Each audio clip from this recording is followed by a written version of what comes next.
En aquel imperio, el arte de la cartografía logró tal perfección que el mapa de una sola provincia ocupaba toda una ciudad, y el mapa del imperio toda una provincia. Con el tiempo, estos mapas desmesurados no satisfacieron y los colegios de cartógrafos levantaron un mapa del imperio que tenía el tamaño del imperio y coincidía puntualmente con él. Menos adictos al estudio de la cartografía, las generaciones siguientes entendieron que ese dilatado mapa era inútil, y no sin impiedad lo entregaron a las inclemencias del sol y los inviernos. En los desiertos del oeste perduran despedazadas ruinas del mapa, habitadas por animales y por mendigos. En todo el país no hay otra reliquia de las disciplinas geográficas. Bueno, hola a todos, mi nombre es Nicolás Ruiz Pinzón. Les voy a hacer una presentación del tema cómo se hacen los mapas con un enfoque de nuestro curso que es geometría diferencial, haciendo una exploración de diversas proyecciones, en específico la estereográfica, la cilíndrica y la cónica, que son utilizadas para hacer mapas de la superficie terrestre, pues intentando mostrar una aplicación de algunos temas que vimos en el curso. Entonces, pues ahora voy a hablar un poco de, en específico, la cartografía, pero pues no es una presentación sobre eso, sino sobre cómo se aplican las proyecciones a ese tema. Entonces, bueno, primero una pequeña introducción sobre la cartografía. Entonces, ¿qué es la cartografía? Pues es la ciencia y el arte de hacer mapas. Pero, ¿por qué es necesaria esta ciencia? Pues porque, como vimos en el cuento del inicio, cada objeto puede funcionar como su propio mapa, ¿no? O sea, podemos tener una proyección que sea la trivial, la identidad, y simplemente proyectar una superficie sobre sí misma y eso sería un mapa. Pero, claro, eso sería realmente inútil y no nadie terminaría utilizando nada de eso. Porque cuando uno quiere un mapa, pues lo que quiere es tener una información relevante para un cierto propósito. Entonces, dependiendo de ese propósito, pues uno necesita, digamos, una escala en específico o necesita conservar ciertas propiedades que tenga la superficie original, etcétera. Entonces, pues dependiendo de si uno la va a usar para navegación o para planeación de territorios, pues uno necesita estudiar qué quiere para su mapa y cómo hacerlo. Para el caso que nos ocupa en esta presentación, que es hacer mapas pues de la superficie terrestre, el problema sería el de proyectar una esfera, digamos idealizando la Tierra como una esfera, sobre un plano, ¿no? Sobre una superficie plana. Entonces, eso es problemático porque, según el teorema Gresham de Gauss, cuando vayamos a realizar esa proyección de la esfera sobre el plano, pues no vamos a poder conservar todas las propiedades que se tienen en la esfera porque si quisiéramos hacerlo tendríamos que plantear una isometría local, que ya más adelante voy a decir de qué se trata, y cuando uno hace esa isometría se tendría que conservar la curvatura gaussiana, pero pues como vimos en clase, la curvatura gaussiana de un plano y de un cono y un cilindro son cero, mientras que la curvatura de la esfera es mayor a cero, que es 1 sobre su radio al cuadrado. Entonces sería imposible tener esa isometría. También uno lo puede ver de una manera más sencilla, que fue como lo vio Euler en este libro, que me estoy mostrando el título ahorita, que fue decir, bueno, si tenemos unos segmentos de geodésicas, que serían las distancias más cortas en la esfera, em, formando un triángulo. Entonces, si lo proyectamos bajo una isometría, tendré que conservar distancias, ¿no? Pero en el plano, las distancias más cortas son rectas. Entonces tendría que pasar segmentos de geodésicas en rectas. Pero en la esfera, los ángulos interiores de ese triángulo sumarían más de 180 grados.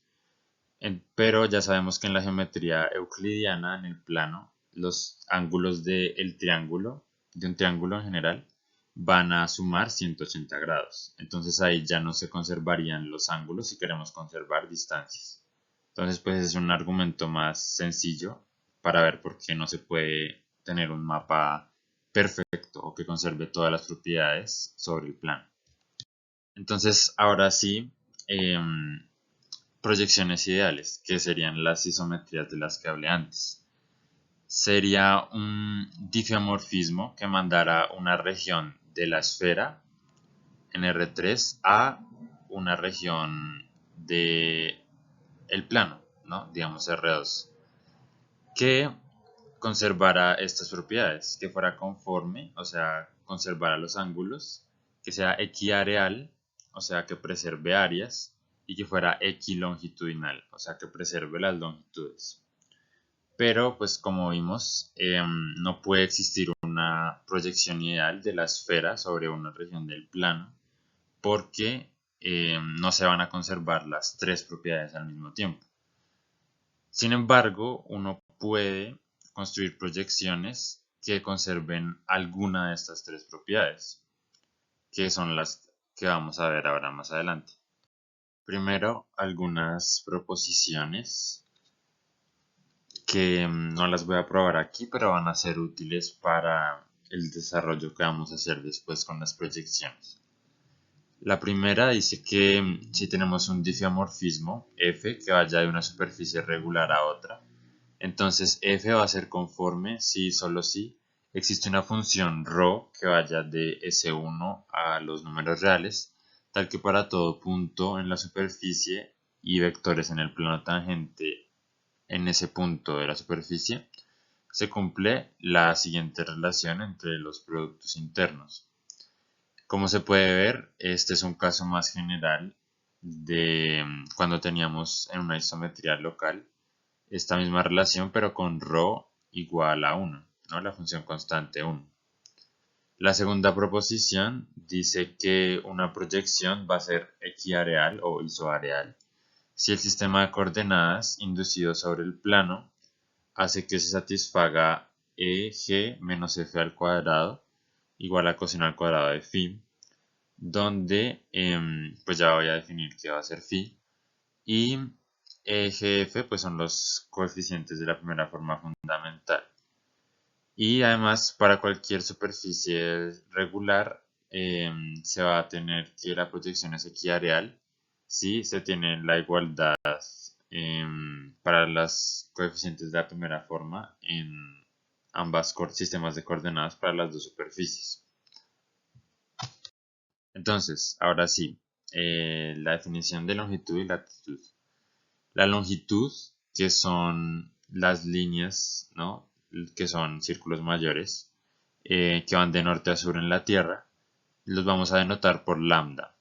Entonces, si tenemos una parametrización, que va a ser este x de acá, para la esfera, y tenemos un lambda sub 0 fijo, si hablamos x en lambda sub 0 phi, pues nos van a dar los meridianos en la esfera.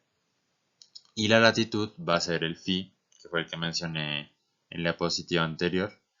Y si tenemos un phi sub 0 fijo, pues vamos a obtener los paralelos con la parametrización evaluada en lambda y en phi sub 0. Pues los paralelos son estos que van recorriendo la Tierra de oriente a occidente. Entonces la parametrización pues va a estar dada por esta fórmula de aquí y se puede calcular pues las primeras formas los coeficientes de la primera forma fundamental, como vimos en clase, y nos va a dar e igual a coseno cuadrado de phi, f igual a 0 y g igual a 1. Ahora unos corolarios de lo que ya hemos definido. El primero dice que si e, f, g son los coeficientes de la primera forma fundamental a través del diffeomorfismo definido por una proyección conforme, entonces su relación con los coeficientes de la primera forma fundamental en la superficie están dados por esto de aquí. Es decir, para obtener los coeficientes en términos de las coordenadas lambda y phi, o sea, la longitud y latitud, pues hay que multiplicar los coeficientes en la superficie por la función ρ, que fue la que definimos antes para las proyecciones conformes. El segundo corolario nos dice que si Y es una proyección de la esfera sobre el plano y esto que está aquí es el elemento de línea asociado a la composición de Y con la parametrización de la esfera, entonces Y va a ser conforme si f es igual a 0, e es igual a ρ al cuadrado por coseno al cuadrado de phi y g es ρ cuadrado, pues evaluado en las coordenadas, para alguna función ρ que sea distinta a 0 en todo punto. Listo, entonces ya que tenemos esas proporciones y corolarios que vamos a usar más adelante, pues ahora sí vamos a hablar de las proyecciones. En general se clasifican en tres tipos de proyecciones. Una son las proyecciones azimutales, que son proyecciones que parten de algún punto de referencia, un punto de perspectiva, desde el cual se hace pues la proyección de la esfera hacia el plano. Estas, algunas de ellas, pues son la ortográfica, la estereográfica, la nomónica y la proyección azimutal de Lambert. Las proyecciones cónicas son proyecciones de la esfera en un cono, que pues el cono se puede ver como un plano envuelto, ¿no? O sea, como modificado de cierta forma para que llegue a ser un cono. Algunas de ellas son la proyección cónica simple, la cónica múltiple y la proyección conforme de Lambert. Y por último, las proyecciones cilíndricas, que son una proyección de la esfera en el cilindro, que pues también la podemos ver como un plano envuelto, ¿no? Para que forme un cilindro. Y son las de Mercator, la de Peters y la proyección cilíndrica de Lambert. Bueno, esta imagen de aquí realmente no es ninguna de estas tres, sino que es una proyección modificada. En específico es la proyección sinusoidal y pues se llama modificada porque es una combinación de estas tres. Entonces existen muchas proyecciones modificadas que intentan combinar propiedades de estas tres, dependiendo pues si se quiere que sea conforme o isovarial o que conserve longitudes. Listo, entonces vamos a ver primero la proyección estereográfica. Esta proyección se realiza de la siguiente manera. Entonces vemos este diagrama con una esfera de radio 1 que tiene el plano sobre el que se va a hacer la proyección tangente a la esfera en el polo sur, que llamamos O. Si tomamos el polo norte, que vamos a llamar T, entonces la idea es trazar una línea recta que vaya desde el polo norte de la esfera, que pase por un punto P de la esfera, que es el que vamos a proyectar en el plano, y que vaya hacia el plano. Entonces en este caso, el punto P va a ser proyectado en este que llamamos Y de P. Entonces, ¿cómo lo vemos ya algebraicamente? Ese punto P en la esfera va a satisfacer esta ecuación, ¿no? Que es la ecuación de la esfera que está centrada en 0,01. Entonces, por eso ponemos aquí que P es igual a XY Z más 1 para que satisfaga esta ecuación en la esfera. Como los vectores P menos T y Q menos T van a ser linealmente independientes, ¿no? Van a estar sobre esta recta, pues su producto cruz es igual a 0. Entonces podemos evaluar XY Z menos 1 por UV menos 2. Si llamamos, digamos, UV0 al punto Q, ¿no? Que va a ser el de nuestra proyección.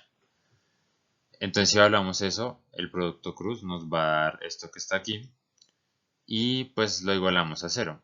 Entonces ya cuando despejamos, para obtener u y v, pues nos da u igual a 2x sobre 1 menos z y v igual a 2y 1 menos z. Si utilizamos ya las coordenadas esféricas, ¿no? Con la longitud y la latitud, entonces pues tenemos x, y, z que cumplen esto, ¿no? Se ven de esta manera.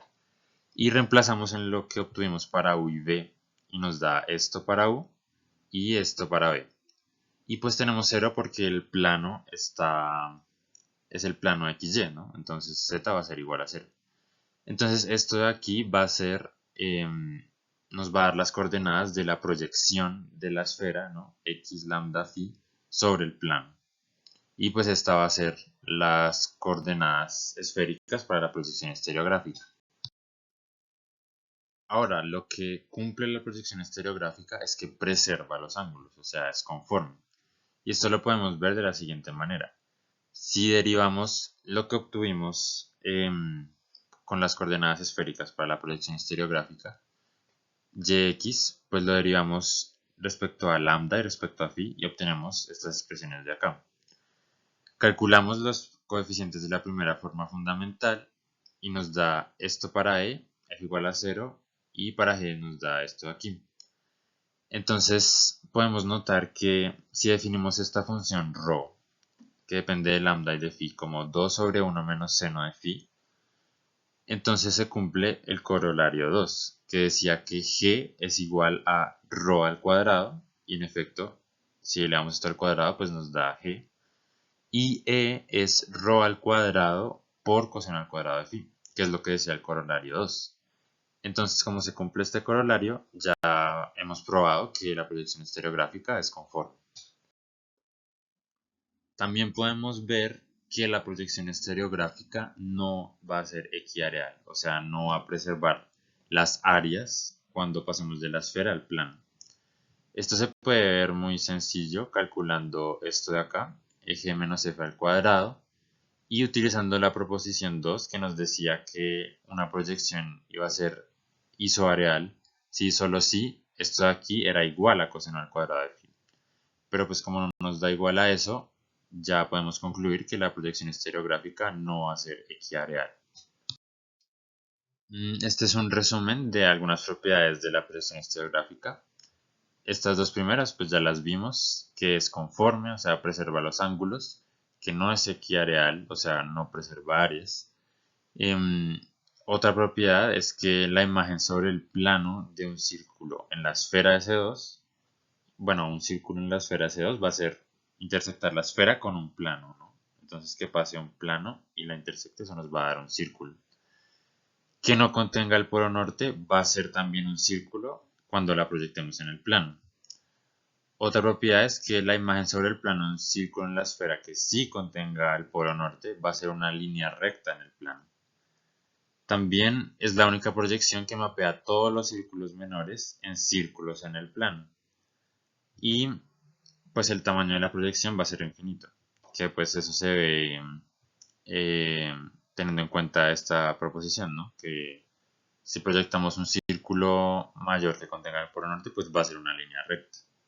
Entonces, eso también nos hace ver muy claramente que la proyección no va a ser equireal, porque pues el plano va a tener área infinita, mientras que la esfera pues tiene área finita.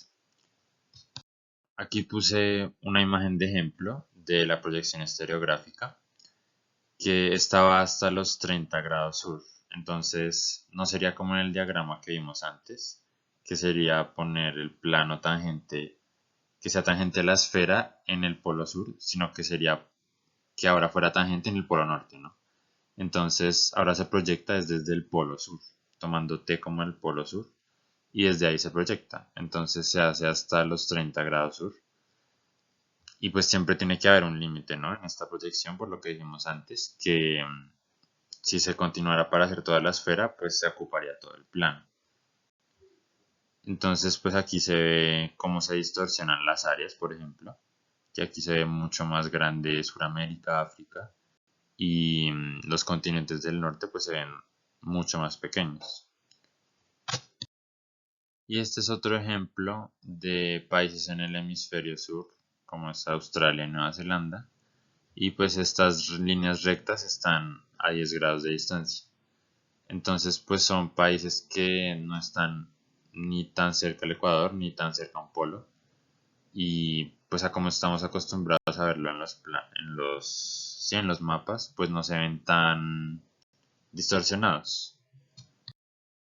Este es otro ejemplo de proyección azimutal, la proyección central, que en lugar de proyectar teniendo como perspectiva el polo norte, proyecta desde el centro de la esfera. Esta tiene como propiedad que todos los círculos mayores van a ser líneas rectas, que era algo que no tenía la proyección estereográfica. Entonces se utiliza en navegación por lo que los círculos mayores son geodésicas, ¿no? Entonces es más útil verlos como líneas rectas cuando uno tiene el mapa. Aquí, por ejemplo, tenemos otra vez Australia, pero en la proyección central, que pues se alcanza a ver mucho más distorsionada. Y sí, pues se ve con esa propiedad de que manda círculos mayores en líneas rectas. Pareciera como si se hubiera alargado mucho el país, ¿no? Entonces se ve más hacia el norte y sur, como si se hubieran ensanchado las líneas en el mapa. Este es el mapa que seguramente todos nosotros hemos visto como un mapa de la Tierra y es la proyección cilíndrica de Mercator, que debe su nombre a Gerardus Kramer Mercator, quien la descubrió en 1569, y es una de las proyecciones más importantes de todas, y la utilizan en aplicaciones web como Google Maps, OpenStreetMap y Bing Maps, y pues en general es la imagen de la Tierra que casi siempre se muestra, ¿no? Es una proyección que es muy importante porque resuelve un problema, que es el que voy a explicar ahora, que es el problema de las loxodrómicas, que es un tipo de curva sobre la esfera. Entonces, una curva loxodrómica es aquella que une dos puntos cualesquiera en la esfera, de tal manera que los meridianos que corta, los corta siempre con el mismo ángulo. Entonces, por ejemplo, aquí en esta imagen tenemos una loxodrómica que conecta este punto aquí con este aquí. Como se puede ver, cuando corta un meridiano, lo corta siempre con el ángulo beta. Entonces siempre mantiene ese ángulo constante. Y eso es a lo que lo llamamos una curva loxodrómica. En navegación es muy útil este tipo de curva porque, por ejemplo, si está el navegante, ¿no? Entonces tiene una brújula, se va a parar siempre en la misma posición, mirando hacia la misma orientación. Entonces, si uno hace eso, lo que va a hacer en la esfera se va a ver como una loxodrómica. Entonces, el barco va a navegar en una loxodrómica si uno sigue una dirección fija en la brújula. Entonces, lo bueno de esta proyección es que si uno pues está navegando, ¿no? Entonces, tiene la brújula y tiene el mapa. Uno lo que va a ver en el mapa es que esas líneas por las que uno va andando con la brújula siempre en la misma orientación van a ser proyectadas sobre el plano como líneas rectas. Entonces, claro, para uno la sensación es que uno va en una línea recta cuando uno va en una loxodrómica. Y eso es lo que uno va a ver en el mapa. Entonces, por eso es tan utilizada esta proyección de Mercator. Y otra propiedad es que, como se vio en la imagen de el mapa de esta proyección, que los meridianos y los paralelos van a ser líneas ortogonales en el plano. Ahora, más formalmente, caracterizaremos las curvas loxodrómicas mediante esta proposición. Si tenemos una curva parametrizada por el arco alfa, que vaya pues, de la recta a la esfera, y la parametrizamos con la longitud y la latitud, entonces va a ser una curva loxodrómica si solo si se cumple que lambda' de s es igual a c1 sobre coseno de phi de s y phi' de s es igual a c2, donde c1 y c2 van a ser constantes. La prueba es la siguiente. Si tenemos una curva alfa, que es la que queremos que sea nuestra loxodrómica, sobre la esfera, parametrizada mediante la longitud y la latitud, y parametrizada por el arco, entonces podemos escribir alfa' de s es igual a lambda' de s x lambda más phi' de s x phi. Se puede utilizar la fórmula para el coseno de un ángulo para notar que la condición de que esta curva, que va a ser nuestra loxodrómica, forme un ángulo constante con los meridianos, es equivalente a esto aquí y esto aquí, donde el C1 y el C2 van a ser constantes que representan el coseno de los ángulos que forma la curva alfa con los vectores tangentes a la esfera en el punto en el que corta el meridiano, ¿no? Que van a ser x lambda y x phi. Entonces recordamos que en estas coordenadas el coeficiente e, que es x lambda por x lambda, va a ser igual a coseno cuadrado de phi, y se va a tener lo siguiente de acá. Entonces alfa prima de s x lambda va a ser igual a lambda prima de s coseno al cuadrado de phi. Y la norma de x lambda pues es coseno de phi. Entonces reemplazamos en esta primera expresión de acá y despejamos lambda prima de s que nos va a dar igual a c1 sobre coseno de phi. Similarmente, como el coeficiente g es x phi por x phi, que ya hemos visto que va a ser igual a 1 cuando estamos parametrizando sobre la esfera, entonces obtenemos esto de aquí, que alfa prima de s por x phi es igual a phi prima de s. Y pues la norma de x phi va a ser igual a 1. Entonces despejando aquí, y bueno, siempre hay que utilizar que la norma de alfa prima de s es igual a 1, por lo que es parametrizada por el arco. Entonces vamos a tener que phi' de s es igual a c2. Y ahí ya tenemos lo que queríamos probar. Ahora queremos cumplir la condición de que meridianos y paralelos sean ortogonales sobre el plano al aplicar la proyección.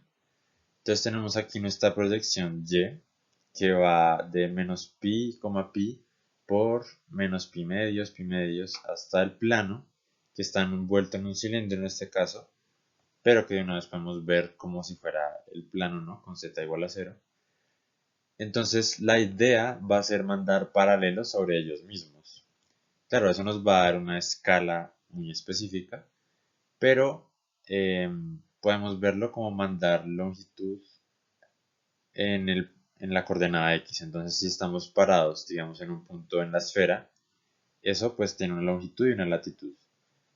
Pero entonces si queremos enviar el paralelo sobre él mismo, pues la coordenada x, en este caso, va a depender solamente de la longitud. Y pues podemos verlo como que sea exactamente igual a lambda para decir que el paralelo va a quedar proyectado sobre sí mismo.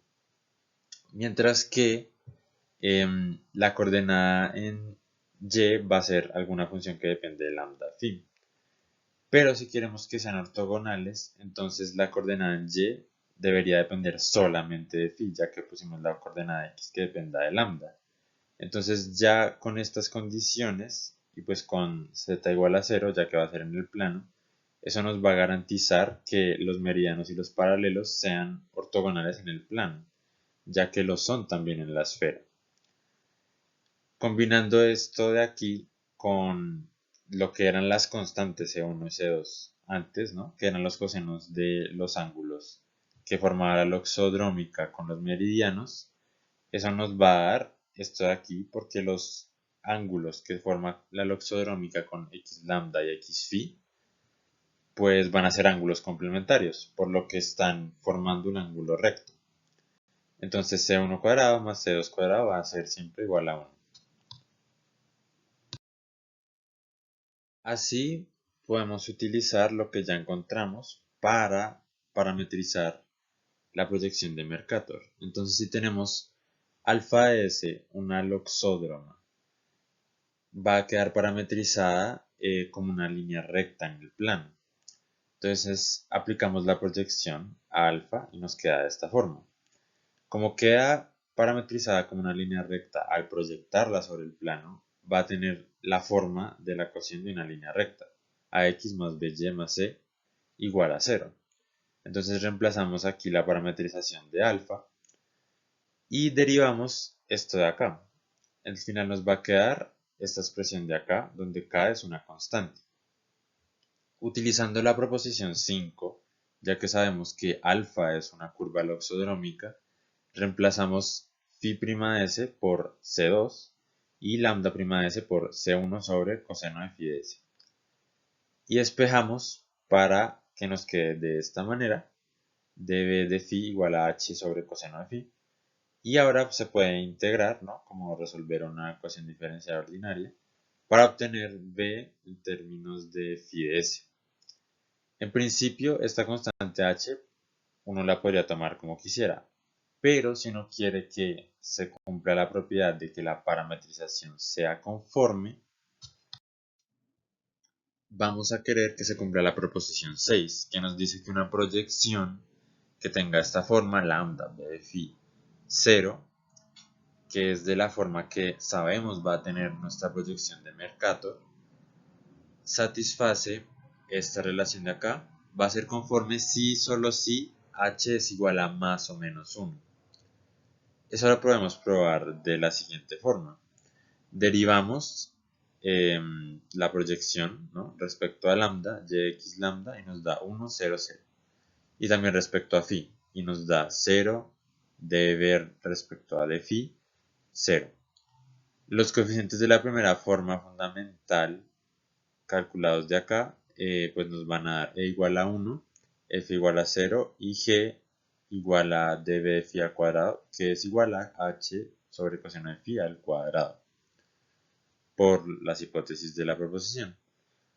Entonces, aplicando el corolario 2 que vimos al inicio de la presentación, para que la proyección sea conforme, se tiene que cumplir que coseno cuadrado de phi sea igual a rho cuadrado e. Por tanto, la función rho cuadrado va a ser igual a coseno cuadrado de phi. Y otra vez aplicando el corolario 2, se debe tener que 1 sea igual a rho cuadrado de g. Reemplazamos g por esta expresión y nos da h cuadrado. Entonces, h cuadrado tiene que ser igual a 1. Eso quiere decir que h va a ser igual a más o menos 1, que es lo que vamos a necesitar para que se cumpla lo que nos dice el corolario 2 y por lo tanto la proyección sea conforme. Entonces podemos tomar h igual a 1 y lo que hay que resolver es esta ecuación diferencial de acá. Podemos integrar y tomando la condición inicial de b de 0 igual a 0, se puede llegar a esto de acá. Y lambda phi es igual a lambda logaritmo natural de tangente de pi sobre 4 más phi sobre 2, 0. Y esta va a ser nuestra proyección de Mercator. Esto es lo que nos va a dar la proyección de Mercator. Entonces aquí puse un ejemplo de esta proyección, otra vez sobre Australia y Nueva Zelanda. Y otra vez, pues es la imagen a la que estamos acostumbrados, ¿no? Entonces vemos como los meridianos y paralelos son ortogonales y pues no se ve tanta distorsión, uno podría creer, ¿no? Pero esa no es la única proyección cilíndrica que hay. Otra de ellas es la proyección cilíndrica de Lambert. Esta tiene una característica especial, bueno, en realidad tiene varias que vamos a ver más adelante, pero la que voy a mencionar ahora es que esta no toma un punto central desde el cual hacer la proyección, ¿no? Todas las demás, la estereográfica, la centralidad de Mercator, toman algún punto desde el cual realizan la proyección. Entonces la estereográfica tomaba el polo norte y las otras dos que ya mencionamos tomaban el centro de la esfera para proyectar, sacando rayos desde ahí para luego mandarlos hacia el plano o hacia el cilindro. Esta en cambio es una proyección ortográfica. Eso quiere decir que las líneas de proyección son ortogonales a la superficie de proyección. Entonces aquí podemos ver que se toma esta línea de la mitad que pasa por el centro de la esfera y por los polos y se van tomando puntos Q desde los cuales se parten rayos que van ortogonales a esta línea de acá.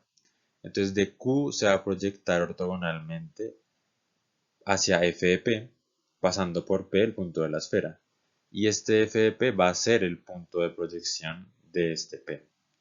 Entonces si queremos tomar, por ejemplo, este punto de acá abajo, este sería nuestro Q, se toma una línea ortogonal a esta línea central, va a pasar por un punto P de la esfera y después va a tocarle el cilindro y ese va a ser nuestro punto f de p de proyección. Ahorita vamos a ver una forma de derivar esta proyección que no es la que que vimos en clase o se ve en el libro, sino que es una en la que toma el cilindro como un plano modificado. Entonces, ¿cómo vamos a derivar esta proyección cilíndrica de Lambert? Ya dijimos que la idea es considerar este cilindro como si fuera un plano enrollado, ¿no? Entonces, si tomamos la esfera de radio 1, vamos a poner en la coordenada en X, ¿no?, del plano al ángulo lambda. ¿Por qué? Porque si recorremos un ángulo lambda, que sería el ángulo de longitud, para llegar, por ejemplo, desde esta recta hasta la recta que va a tomar nuestro punto P, ¿no? Eso sería como recorrer una longitud lambda en el cilindro, ¿sí? Entonces, como si hiciéramos esa vuelta en el propio cilindro. como si fuera esa longitud en el cilindro. Entonces eso es lo que vamos a poner como longitud en X para el plano cuando lo desenrollemos. Y para la coordenada en Y sería la altura que nos elevamos hasta la proyección f de p. Entonces eso va a ser igual a seno de phi, porque esa altura está dada por la latitud, que sería lo que nos elevamos para llegar hasta este paralelo de acá. Y pues como estamos viendo el cilindro con un plano, vamos a tomarlo como z igual a 0. Ahora podemos notar que esto tiene una forma que ya habíamos visto antes, con la proyección de Mercator, que es lambda, alguna función que depende de phi y 0. Eso quiere decir, primero, que, de nuevo, los meridianos y paralelos van a ser ortogonales cuando hagamos la proyección. Y segundo, que, como vimos antes con la constante h, que tenía que ser igual a más o menos 1, y nos daba una muy específica coordenada para y, ¿no? Cuando hacíamos la proyección. Ahora tenemos seno de phi. Entonces no puede ser que se esté cumpliendo la condición que teníamos para que antes fuera conforme. Y en efecto, esta proyección no va a ser conforme como todas las que hemos visto, sino que va a ser isoareal. Y en efecto, la proyección cilíndrica de Lambert es equiareal. La prueba es muy sencilla, es simplemente calcular los coeficientes de la primera forma fundamental, teniendo en cuenta estas derivadas parciales por la proyección que definimos en la diapositiva anterior. Entonces se puede ver que E va a ser igual a 1, F igual a 0 y G igual a coseno cuadrado de phi. Es decir, E por G menos F al cuadrado es igual a coseno cuadrado de phi. Y por la proposición 2 que vimos al inicio de la presentación, esta proyección tiene que ser equiareal. Aquí en las propiedades está lo que ya mencioné antes, ¿no? Que los meridianos y los paralelos van a ser ortogonales cuando hagamos la proyección en el plano. Y pues un dato curioso es que esta es la única proyección equiareal que cumple con eso. Otra propiedad de esta proyección es que la distorsión va a ser muy grande lejos del ecuador. A pesar de que conserva las áreas, la forma se va a ver muy distorsionada, sobre todo los ángulos, cuando nos alejemos del ecuador. Y pues eso nos lo podemos imaginar porque lejos del ecuador los círculos, por ejemplo los paralelos, pues son cada vez más pequeños, ¿no? Pero cuando hagamos la proyección sobre el cilindro, tal y como la definimos, es como si estuviéramos ensanchando un poco ese círculo, ¿no? Entonces es como que ni las distancias ni los ángulos se van a poder conservar. Entonces ahí va a haber una distorsión muy grande lejos del ecuador. Y por último tenemos la proyección cónica de Lambert. Esta también es una proyección conforme, es decir, preserva los ángulos. La idea de esta es tomar dos paralelos estándar de referencia, tal y como se muestra en la figura, para proyectar sobre el cono. Entonces, ¿cuál va a ser la idea de esta proyección? Si tomamos phi sub 0 y lambda sub 0 como la latitud y longitud de referencia, que en general se va a tomar phi sub 0 como el ecuador y lambda sub 0 como el meridiano de Greenwich para la Tierra, y phi sub 1 y phi sub 2 como los paralelos estándar, donde phi sub 1, por ejemplo en este caso, va a ser el paralelo en el que el cono tangente a la esfera va a ser tangente, ¿sí? Entonces aquí en este paralelo se ve que el punto T es tangente al cono.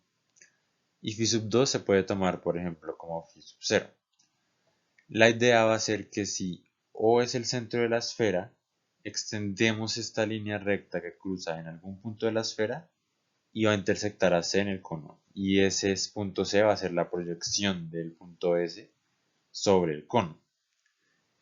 Esta proyección pues es un poco más elaborada que las otras, entonces no voy a mostrar cómo se derivan estas fórmulas que son mucho más complicadas y extensas, pero pues aquí está el resumen de cómo se relacionan tanto la longitud como la latitud como los puntos iniciales de referencia.